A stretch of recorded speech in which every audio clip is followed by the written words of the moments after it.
বিসমিল্লাহির রহমানির রহিম। আজকে আমি সার্কেল থেকে তোমাদের যে বোর্ডটা সলিউশন করাবো সেটা হচ্ছে ঢাকা বোর্ড 2023। এখানে দেখো কি বলছে, কোনো বৃত্তের পরামিতিক সমীকরণ একটা দেওয়া আছে। দেখো এটা হলো পরামিতিক সমীকরণ। বলছে ওয়াই সমান যদি টি হয় তাহলে বৃত্তটির ব্যাস নির্ণয় করো। ঠিক আছে, বৃত্তটির ব্যাস নির্ণয় করো। তাহলে আমি জানি যে তোমরা হচ্ছে এগুলা সূত্রগুলো সব জানো, সব তোমরা আগে প্র্যাকটিস করছো। এখন চলো শুধু প্র্যাকটিস করার পালা। ঠিক আছে, তাহলে চলো বোর্ড প্রশ্নগুলো একটু প্র্যাকটিস করে নেই।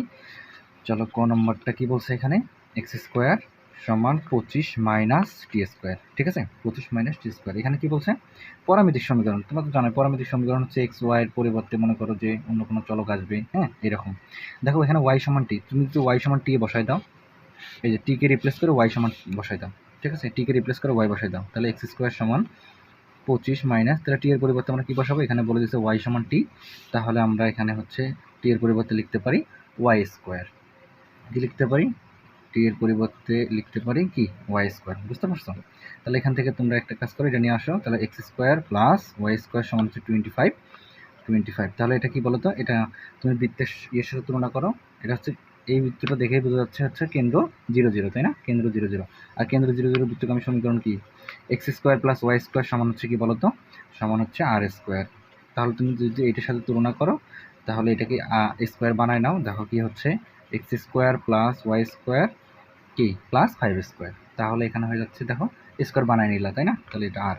তাহলে দেখো তো বৃত্তের ব্যাসার্ধ কি পেলাম আমরা, এখানে বৃত্তের ব্যাসার্ধ পেলাম হচ্ছে আমরা 5। বৃত্তের ব্যাসার্ধ পেলাম হচ্ছে আমরা 5। তাহলে ব্যাস বের করতে বলছে, তাহলে ব্যাস কি, ব্যাসার্ধের দ্বিগুণ, তাহলে 2 × 5, তাহলে 10।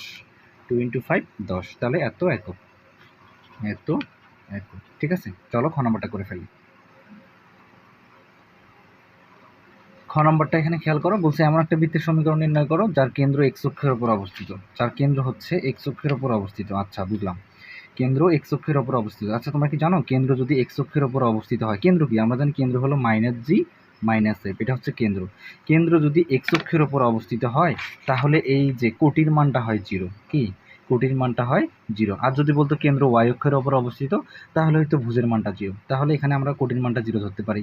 তাহলে কোটির মানটা 0 মানে এফ মাইনাস এফ সমান হচ্ছে 0। তার মানে এফ সমান কি বলতো, এফ সমান হচ্ছে 0। বুঝতে পারছো, এফ সমান হচ্ছে 0। ওকে, তারপরে এখান থেকে এই লাইন থেকে আমরা এটা বুঝলাম। তারপর বলছে যে এবং উদ্দীপকে উল্লেখিত বৃত্তটির কেন্দ্র এবং মূলবিন্দু দিয়ে যায়। তাহলে উদ্দীপকের বৃত্তটির যে কেন্দ্র আছে, ওই যে বৃত্তটা তুমি নির্ণয় করবা এই কেন্দ্র দিয়েও যাবে এবং মূলবিন্দু দিয়েও যাবে। বুঝছো? তাহলে কি বলছে, তুমি যে বৃত্তের সমীকরণ নির্ণয় করবা সেটা হচ্ছে এই বৃত্তটার উদ্দীপকের যে বৃত্তটা এটার কেন্দ্র দিয়ে যাবে, মানে 2,3 দিয়েও যাবে, আবার মূল বিন্দু দিয়েও যাবে। ঠিক আছে, মূল বিন্দু দিয়ে আগে বলে দিই, যদি কোনো বৃত্ত মূল বিন্দু দিয়ে যায়, ঠিক আছে, মূল বিন্দু দিয়ে গেলে তোমরা মনে রাখবা সি এর মান হয় 0। মূল বিন্দু দিয়ে গেলে সি এর মান হয় 0। কিভাবে, এটা আমি তোমাকে দেখাচ্ছি। ধরো তুমি একটা বৃত্তের সমীকরণ ধরে নিবা, x square plus y square plus x square plus y square plus 2gx plus 2fy plus c সমান হচ্ছে 0। এটা একটা বৃত্তের সমীকরণ তুমি ধরে নেবে। যদি মূল বিন্দু দিয়ে যায় তাহলে এক্স এর মান 0, ওয়াই এর মান 0, এখানে এক্স আছে এখানে 0, এটা 0, তার মানে সি সমান 0। তাহলে মূল বিন্দু দিয়ে গেলেও সি সমান 0। তাহলে আগে আমি তোমাদের এটা বুঝাই নিলাম। চলো আমরা খ নাম্বারটা সলভ করে ফেলি। কি বলছে, এমন একটা বৃত্তের সমীকরণ নির্ণয় করো যা এক্স অক্ষের উপর অবস্থিত। আচ্ছা, তুমি আগে ধরে নাও বৃত্তটার সমীকরণ। ধরি বৃত্তটির সমীকরণ, ধরি বৃত্তটির সমীকরণ কি, x square plus y square plus 2gx plus 2fy plus c সমান হচ্ছে 0। তোমরা আগে এই বৃত্তটার সমীকরণ ধরে নিবা। ধরে নেওয়ার পর তোমার এখানে কি কি অজ্ঞাত, কি কি বের করতে হবে, দেখো জি এর মান বের করতে হবে, এফ এর মান বের করতে হবে, আর কিসের মান বের করতে হবে, সি এর মান বের করতে হবে। যদি তুমি এই তিনটে বের করে এখানে বসায় দিতে পারো তাহলে তোমার বৃত্তের সমীকরণ বের হয়ে যাবে। ঠিক আছে, এখন শর্তগুলো তুমি দেখবা এবং মান বসাবা। দেখো বলছে কেন্দ্র এক্স অক্ষের উপর অবস্থিত। আচ্ছা, কেন্দ্র যদি এক্স অক্ষের উপর অবস্থিত হয়, কেন্দ্র এক্স অক্ষের উপর অবস্থিত হলে আমরা কি জানি বলো তো, কি বললাম, কেন্দ্র তো আমরা জানি -g -f, তাহলে হবে এফ সমান হচ্ছে 0, তাই না? তাহলে এখান থেকে -f সমান 0, তাহলে এফ সমান হবে 0। ওকে, তাহলে দেখো এটা যদি 0 হয়ে যায় এটা পুরোটাই হয়ে যাবে 0। ঠিক আছে, এখানে আর কোনো কিছুই থাকবে না। ওকে, তারপর দেখো আবার কি বলছে, পরের সত্যটা দেখো, উদ্দীপক উল্লেখিত বৃত্তটির এটা গেল তারপর কিছু উদ্দীপকে উল্লেখিত বৃত্তটির কেন্দ্র এবং মূলবিন্দু দিয়ে যায়। তো উদ্দীপকের বৃত্তটির কেন্দ্র দিয়েও যাবে, মূলবিন্দু দিয়েও যাবে। আচ্ছা, মূলবিন্দু দিয়ে যাবে মানে কি? সি সমান 0। তাহলে সি সমান, আগে কথাটা এইটা আগে লিখে নাও। তাহলে মূল বিন্দু দিয়ে গেলে কি হবে? সি সমান 0, একটু আগে তোমাদের দেখাইলাম। তাহলে সি সমানও 0 হবে। তাহলে আসলে বৃত্তটার সমীকরণ কি দাঁড়াইল? তুমি এফ এবং সি এর মানটা 1 নঙে বসাই দাও। এফ এবং সি এর মান 1 নঙে বসিয়ে এখানে বসাও। এখানে বসালে কি হবে? X square plus y square, এটা তো 0, এই 2gx থাকবে, 2gx, এটাও 0, এটাও 0। তাহলে এইটা হচ্ছে সমীকরণ। এখন তোমার শুধু জি এর মানটা বের করলেই হবে, এতটুকু আর কোনো কাজ নাই। ঠিক আছে, দেখো ছোট হয়ে আসছে। এখন শুধু জি এর মানটা বের করলেই হবে। ওকে, 3টে শর্ত দিছে এখানে, তার মধ্যে 2টা শর্তের মধ্যেই আমরা হচ্ছে সি এর মানও পেয়ে গেছি, এফ এর মানও পেয়ে গেছি। এখন শুধু আমাদের জি এর মান লাগবে। ঠিক আছে, এখন জি এর মান কীভাবে বের করবা? দেখো, আর একটা শর্ত আছে এখানে। কি বলছে? উদ্দীপকে উল্লেখিত বৃত্তটির কেন্দ্র দিয়েও যাবে। উদ্দীপকে উল্লেখিত যে বৃত্ত, এই বৃত্তটার কেন্দ্র দেওয়া আছে 2,3, তাহলে বৃত্তটা 2,3 দিয়েও যাবে। তাহলে এই বৃত্তটা কি 2,3 দিয়েও যাবে। তাহলে 2 নং বৃত্তটি 2,3 বিন্দু দিয়ে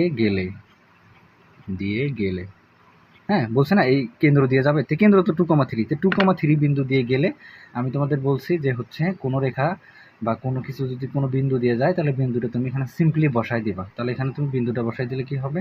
2 এর উপরে স্কোয়ার প্লাস ওয়াই এর পরিবর্তে 3 বসাও, 3 এর উপরে স্কোয়ার প্লাস 2g, এক্স এর পরিবর্তে বসাবো এখানে এক্স এর মান, তাহলে হচ্ছে 2 সমান হচ্ছে 0। তাহলে এখান থেকে কি আসতেছে? 4 প্লাস 9, এখান থেকে হচ্ছে 4g সমান হচ্ছে 0। তাহলে হচ্ছে 13, তাহলে 4g সমান হচ্ছে -13। তাহলে জি এর মান হচ্ছে, বলো তো এখানে কি? জি এর মান আমরা পাচ্ছি হচ্ছে -13/4। জি এর মান হচ্ছে -13/4। এখন তুমি জি এর মানটা এখানে বসাই দাও, তাহলে কাজ শেষ। তাহলে বৃত্তের সমীকরণ বের হয়ে যাবে। তা জি এর মান 2 নঙে বসিয়ে, জি এর মান 2 নঙে বসিয়ে, তো জি এর মান 2 নঙে বসালে কি হবে? এক্স স্কোয়ার থাকবে, ওয়াই স্কোয়ার থাকবে, 2 ইন্টু জি এর মান বসাও, -13/4 বসাই দিলা, ইকুয়াল টু 0। এইটাই আনসার। এভাবেও রাখতে পারো, কোনো সমস্যা নেই। আচ্ছা, এখানে একটা এক্স ছিল, এক্সট্রাটা এভাবেও রাখতে পারো, অথবা একটু কাটাকাটি করে দাও, এখানে 2, তাহলে লসাগু করে দাও। 2 দিয়ে যদি তুমি গুণ করতে পারো তাহলে কি হয়ে যাবে? লসাগু করে দাও। হ্যাঁ, নিচে লসাগু হচ্ছে 2 হবে, তো 2 দিয়ে গুণ করে দাও, তাহলে 2x square plus 2y square থাকবে -26x সমান হচ্ছে 0। এই যে এটাই হচ্ছে তোমার বৃত্তের সমীকরণ। আশা করি বুঝতে পেরেছো। চলো গ নাম্বারটা সলভ করি। তাহলে আমাদের ক শেষ, খ শেষ। গ নাম্বারটা কি বলছে? বলছে যে ওসি স্পর্শকের সমীকরণ নির্ণয় করো। ওসি স্পর্শকের সমীকরণ। স্পর্শক মানে কি বোঝায়? একটা হচ্ছে রেখা, তাই না? বৃত্তের উপরে একটা হচ্ছে রেখা থাকবে, ওইটাকে বলবো আমরা স্পর্শক। আচ্ছা, স্পর্শকের তোমাকে বের করতে গেলে, সমীকরণ বের করতে গেলে তোমার একটা শর্ত জানতে হবে, তাই না? শর্তটা কি? এই যে কেন্দ্র থেকে ওই স্পর্শকের লম্ব দূরত্ব, ব্যাসার্ধের সমান হইতে হবে। কিসের সমান হইতে হবে? কেন্দ্র থেকে ওই স্পর্শক এর লম্ব দূরত্ব কিসের সমান হতে হবে? ব্যাসার্ধের সমান হতে হবে। বুঝতে পারছো? ব্যাসার্ধের সমান হতে, এটা হচ্ছে শর্ত, কোনো স্পর্শকের শর্ত। মানে কোনো একটা স্পর্শক, মানে কোনো একটা রেখা কোনো বৃত্তের স্পর্শক হবে এমন শর্ত কি? কেন্দ্র থেকে, আমি লিখে দেই, কেন্দ্র থেকে ওই রেখার লম্ব দূরত্ব যদি কি হয়? ব্যাসার্ধের সমান হয়, তাহলে সেটা স্পর্শক হবে। কি হবে? স্পর্শক হবে। এতটুকু কনসেপ্ট তোমাকে আগে জানতে হবে। আচ্ছা, তাহলে দেখো তো এই বৃত্তটার ব্যাসার্ধ কত বলতে পারবা? এই বৃত্তটার ব্যাসার্ধ হচ্ছে, আমরা জানি কি বলতো, এই বৃত্তটা দেখো কোন অক্ষকে টাচ করছে? এখানে দেখো এই যে টাচ করে গেছে কোন অক্ষকে? এক্স অক্ষকে। ঠিক আছে, তাহলে আমরা জানি কোনো বৃত্ত এক্স অক্ষকে যদি স্পর্শ করে, কি করে? স্পর্শ করে। দেখো স্পর্শ করে গেছে, স্পর্শ। তো এক্স অক্ষে যদি স্পর্শ করে, তাহলে আমরা জানি ওই বৃত্তের ব্যাসার্ধ হয় কোটির পরম মানের সমান। কি হয়? কোটির পরম মানের সমান। তাহলে এখানে কোটি কোনটা? 3, তাহলে এটার পরম মানের সমান হবে। তাহলে এই বৃত্তটার ব্যাসার্ধ কি হবে বলো তো? গ নম্বরটা। তাহলে উদ্দীপকের বৃত্তটার ব্যাসার্ধ হবে কি? এই যে কেন্দ্রের কোটির পরম মানের সমান। কেন্দ্রের কোটি হচ্ছে 3, এটার পরম মানের সমান, অর্থাৎ কি? 3। তাহলে বৃত্তটার ব্যাসার্ধ বের করে নিলাম। ঠিক আছে, এখন শর্ত কি? এই রেখাটা এই বৃত্তটা স্পর্শক হবে যদি কেন্দ্র থেকে এই রেখাটার লম্ব দূরত্ব ব্যাসার্ধের সমান হয়। তাহলে ব্যাসার্ধ তো আমরা পেয়ে গেছি, কত 3, ব্যাসার্ধ আমরা কি পেয়ে গেছি 3। এখন এই রেখাটা তোমাকে জানতে হবে। তাহলে এই রেখাটা কি বলো তো? এই রেখাটা একটু খেয়াল করে দেখবা, এই দেখো এই রেখাটা কিন্তু এই দেখো মূল বিন্দু দিয়ে গেছে, এই যে ও কি অরিজিন মানে মূল বিন্দু দিয়ে গেছে। যদি মূল বিন্দু দিয়ে কোনো রেখা যায় তাহলে ওই রেখার সমীকরণ হয় কি বলো তো? y সমান mx। তাহলে এই রেখাটার সমীকরণ আমরা পেয়ে গেছি y সমান mx। তাহলে এটাকে আরেকটা লাইন করে নিতে পারো, mx টা এই পাশে নিয়ে আসো, কি হবে? অথবা ওয়াইটাকে ওই পাশে পার করে নিতে পারো। তাহলে mx মাইনাস ওয়াই সমান হচ্ছে 0। তাহলে এটা হচ্ছে ওসি রেখার সমীকরণ। ঠিক আছে, এটা হচ্ছে ওসি রেখার সমীকরণ, তোমাকে এটা বের করতে হবে। এটা হচ্ছে ওসি রেখার সমীকরণ, তোমাকে এটাই বের করতে হবে, বুঝতে পারছো? তাহলে এখান থেকে তুমি এটা বের করবে আর কি, 1 নং সমীকরণ। আচ্ছা, তাহলে ওসি রেখার সমীকরণটা কি হবে? ওসি রেখার সমীকরণ, ওসি এই রেখা বলতে এখানে স্পর্শক বোঝাচ্ছে। ওসি স্পর্শকের সমীকরণটা কি হবে? সমীকরণ কি হবে? mx মাইনাস ওয়াই সমান 0। এটাই তোমাকে বের করতে হবে। mx মাইনাস ওয়াই কি? mx মাইনাস ওয়াই, এটাই তোমাকে বের করতে হবে। তাহলে এটা বের করতে গেলে তোমাকে একটা কাজ করতে হবে, বলতো কি? ওই যে শর্তটা বসাবা, কেন্দ্র থেকে ওই রেখার লম্ব দূরত্ব ব্যাসার্ধের সমান। তখন কেন্দ্র থেকে এই রেখাটার লম্ব দূরত্ব বের করবা। তাহলে কেন্দ্র থেকে, কেন্দ্র মানে কি? কেন্দ্র 2,3 থেকে এই রেখাটার লম্ব দূরত্ব mx মাইনাস ওয়াই সমান 0 রেখার লম্ব দূরত্ব ব্যাসার্ধের সমান হতে হবে, সমান ব্যাসার্ধ। হ্যাঁ, কেন্দ্র থেকে ব্যাসার্ধ, ঠিক আছে। তাহলে এটির থেকে এটা লম্ব দূরত্ব কীভাবে বের করে? লম্ব দূরত্ব মনে আছে কিনা একটু মনে করে দিই। এই যে ধরো একটা সমীকরণ আছে, 5x প্লাস 2y প্লাস 3 সমান 0। বললো 0 থেকে এই রেখাটার 2,3 থেকে এই রেখাটার লম্ব দূরত্ব কত? এই রেখাটার লম্ব দূরত্ব কত? তো লম্ব দূরত্ব কীভাবে বের করতাম? উপরে একটা মডুলাস দিবা, মডুলাস দিয়ে এই বিন্দুটা উপরে বসাই দিতে হয়। তাহলে 5 ইন্টু x এর পরিবর্তে 2 বসাবা, প্লাস 2 এর পরিবর্তে y বসাবা, 2 এর পরিবর্তে 3 বসাবা, এবং এখানে কি থাকবে 3। আর নিচে কি বলতো? এই x এর সহগের উপরে স্কোয়ার, y এর সহগের উপরে স্কোয়ার, মানে 5 এর উপরে স্কোয়ার 2 এর উপরে স্কোয়ার, 5 এর উপরে স্কোয়ার 2 এর উপরে 5 এর উপরে স্কোয়ার 2 এর উপরে স্কোয়ার, বুঝতে পারছো? তো এটা হচ্ছে লম্ব দূরত্ব। আচ্ছা, তাহলে বলো তো এই বিন্দু থেকে এই রেখার লম্ব দূরত্ব বের করে ফেলো। লম্ব দূরত্ব কি? আগে কি হবে? একটা মডুলাস কি?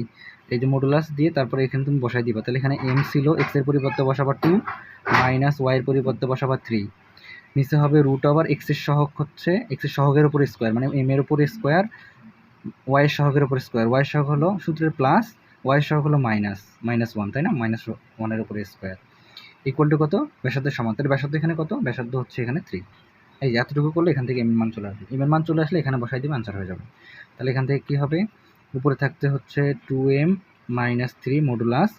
এখন যদি এটা আমি এবার গুণ করে দেই, তারপরে 3 থাকবে এবং এখানে থাকবে root over m square plus 1, m square plus, এখন যদি বর্গ করে দিই আমরা তাহলে হবে 2m মাইনাস 3, তার উপরে স্কোয়ার, বর্গ করলে হবে কি?